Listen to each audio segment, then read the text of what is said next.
அன்புக்குரியவர்களே, புத்தாண்டில் புதியன 10 என்னும் விவிலிய தொடரில் இன்று புதிய நண்பர்களை கண்டுபிடியுங்கள் என்னும் செய்தியை உங்களோடு பகிர்ந்து கொள்ள விரும்புகின்றேன். நமக்கு பல நண்பர்கள் இருக்கிறார்கள். நண்பர்கள் நமக்கு தேவை. நண்பர்கள் புதையலை போன்றவர்கள் என்று விவிலியம் சொல்கிறது. நல்ல நண்பர்களை கண்டவர்கள் புதையலை கண்டவர்கள். ஆகவே நமக்கு நல்ல நட்புகள், நல்ல உறவுகள் தேவை. நாம் புதிய உறவுகளையும் சேர்த்து கொள்ள வேண்டும். எனவே இந்த புதிய ஆண்டில் நமக்கு புதிய உறவுகள், புதிய நண்பர்கள் கிடைப்பார்களாக.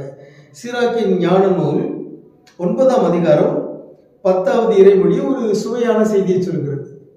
பழைய நண்பர்களையும் விட்டு விடாதீர்கள், புதிய நண்பர்களை சேர்த்துக் கொள்ளுங்கள்.